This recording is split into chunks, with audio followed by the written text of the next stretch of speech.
Juste le fait que vous fréquentez une église, juste le fait que vous êtes entouré des bonnes personnes, cela peut vous empêcher de commettre des erreurs graves. Et moi, je bénis vraiment le Seigneur parce que très tôt, il m'a mis dans un environnement qui ne me permettait pas de faire certaines choses. Et ça, c'est vraiment la grâce que j'ai eue. Je prie pour que si vous avez des enfants, vous me suivez en ce moment, si vous avez des enfants, vous avez des jeunes frères, des jeunes sœurs, priez pour que le Seigneur les rencontre tôt. Ça évitera beaucoup de choses, ça vous évitera beaucoup de choses et tout ça. On a besoin de faire un feat avec vous, maman. Alors, comment on peut vous contacter? Alors, si vous voulez me contacter pour un feat, c'est simple, faites-moi un DM, donc un message en privé. Et là-bas, nous allons parler, en tout cas, de tout en tout cas. De tout, on va parler de tout, de comment faire pour arriver à faire le feature. De toute façon, c'est pas compliqué, c'est pas difficile, on ne demande pas la tête de l'éléphant. On ne demande rien d'ailleurs, mais juste s'accorder sur certaines choses. Et puis après, ça sera fait.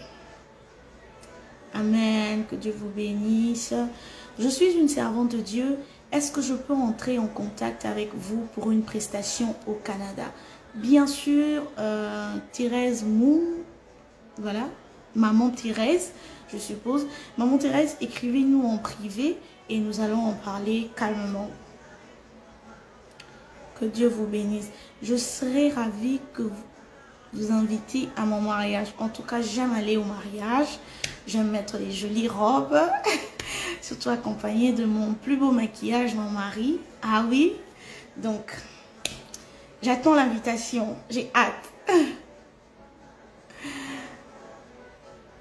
Maman Rachel, comment faire quand vous partez dans une église où vous sentez que la chorale a un niveau bas et que vous avez le don en vous et que tu te mêles avec? Waouh, ça c'est vraiment une très bonne question. C'est une très belle question. Comment faire? Comment faire? Vous devez savoir que lorsque vous avez le talent, vous pouvez le transmettre à d'autres. Souvent, qu'est-ce qui se passe lorsque l'on chante bien? On a comment je veux dire? On a genre le réflexe de chanter pour soi-même. Alors que le niveau d'une chorale est évalué par rapport à tout le monde. Quand vous êtes une chorale et qu'il n'y a que vous qui chantez bien, ça vous avale. C'est normal, ça vous avale. Donc, on ne va pas dire, ah, chorale, Sophie. Quand vous voulez donner un travail en cœur, vous devez tenir compte de tous ceux qui sont à côté de vous. Donc, vous avez la responsabilité, en tout cas, tant que vous le pouvez, vous avez la responsabilité d'entraîner les autres, de travailler avec les autres, de faire avec les autres. Mais si vous sentez vraiment que c'est vraiment impossible de relever le niveau, parce qu'il y a vraiment des cas comme ça où c'est impossible, mais non, c'est pas impossible. Tant qu'ils adorent le Seigneur, c'est pas impossible. Je sais même plus ce que je dis.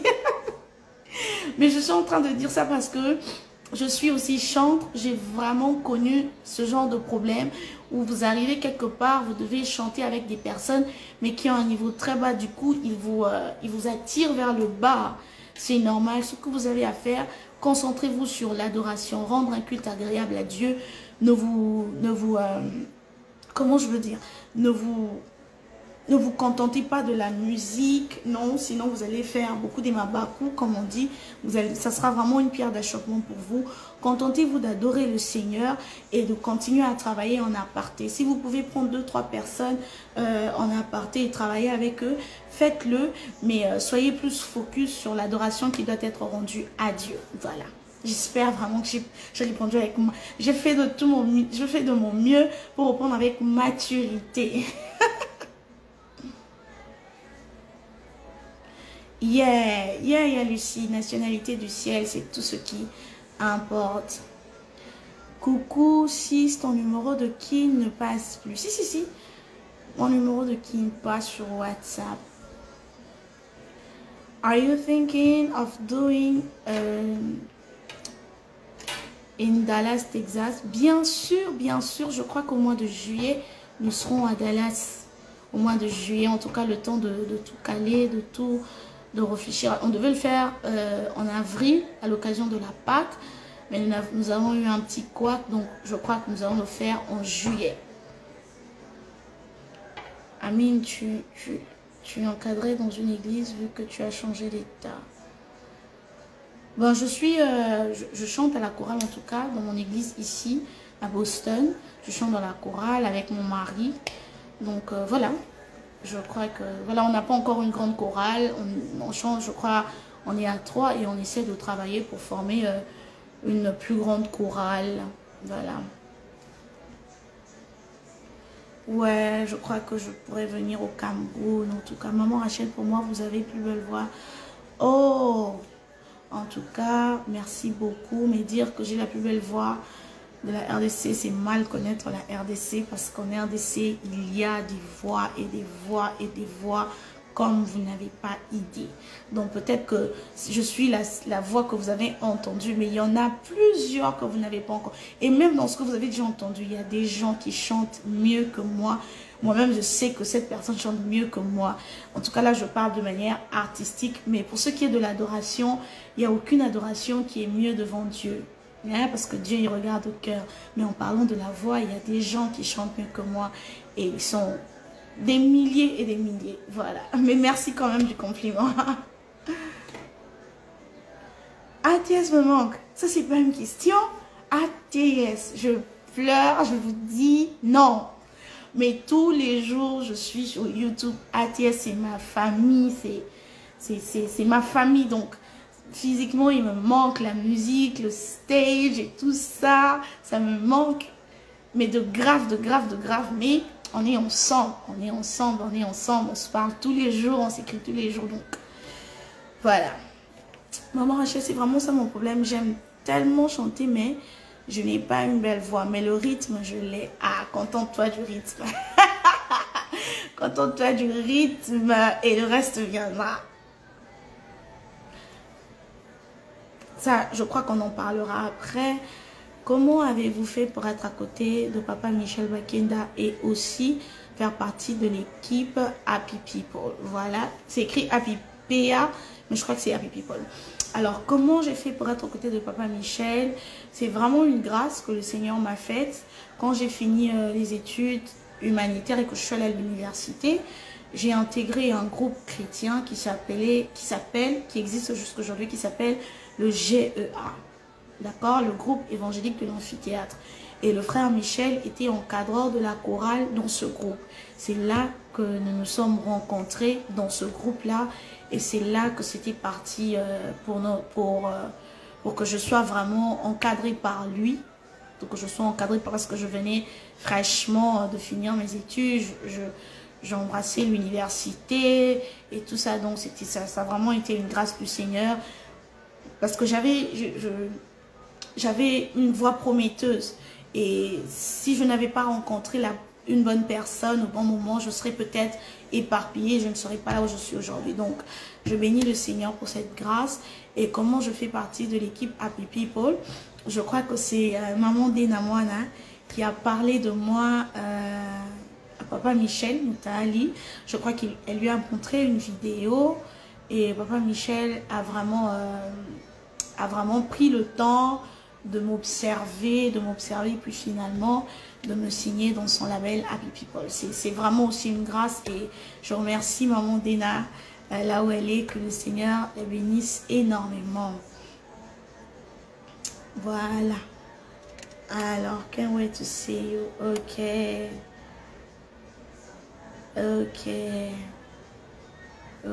Maman Rachel, vous avez besoin d'un graphiste? Je suis graphiste pour tous vos programmes. Veuillez me faire signe, maman.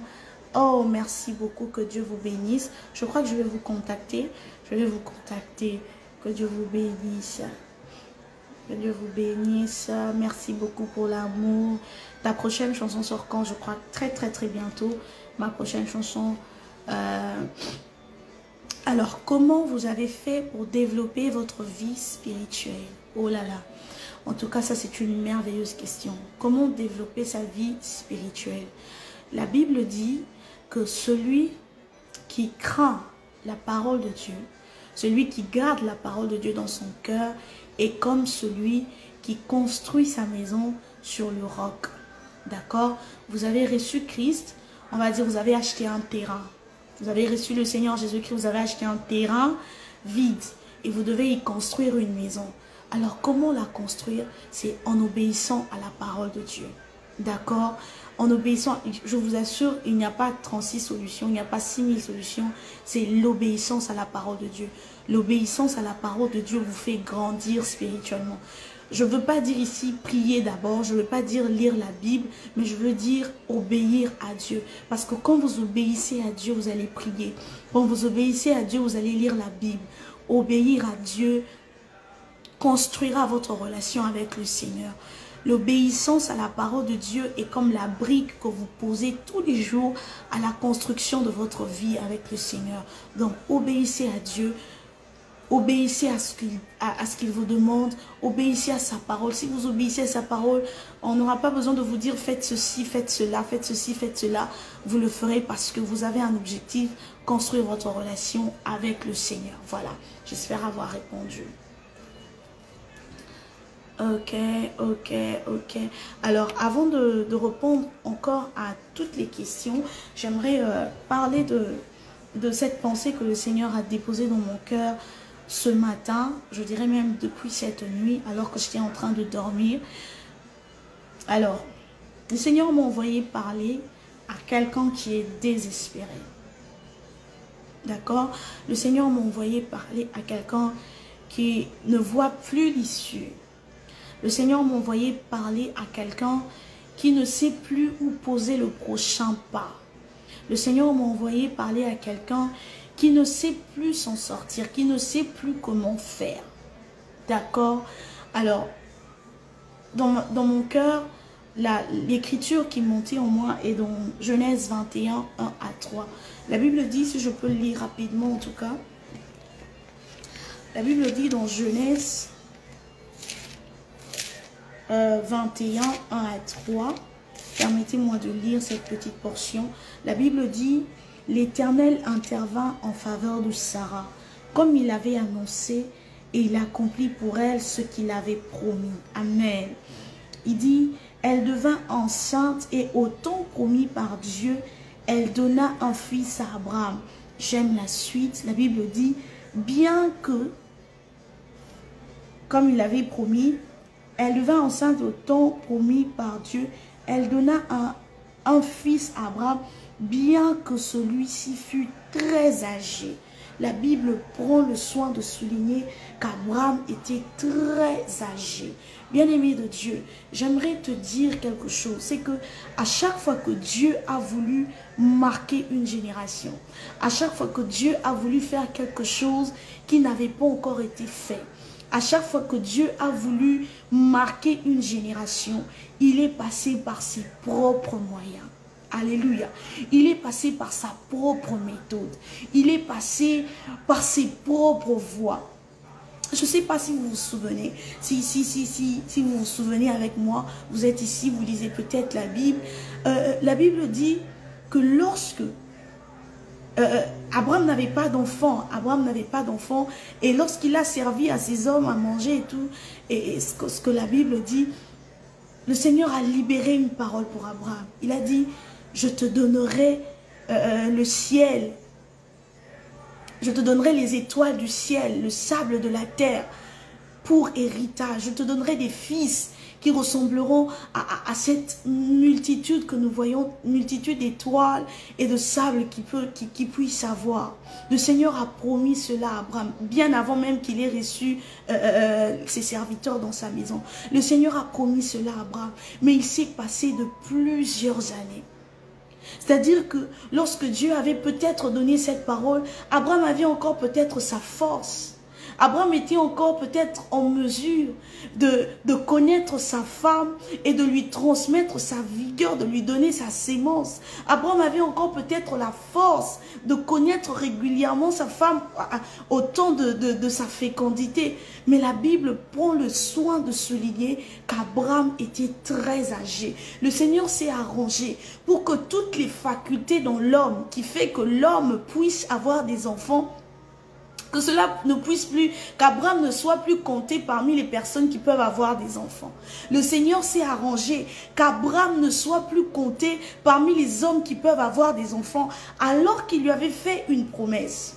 Bien-aimé de Dieu, je suis en train de te dire que le Seigneur fera en sorte que le miracle qu'il produira dans ta vie, que tu ne sois plus dans la lignée des gens qui peuvent recevoir ce miracle. Que tu ne sois plus dans les critères des personnes qui normalement peuvent expérimenter de telles choses. Ça me rappelle encore une autre histoire, l'histoire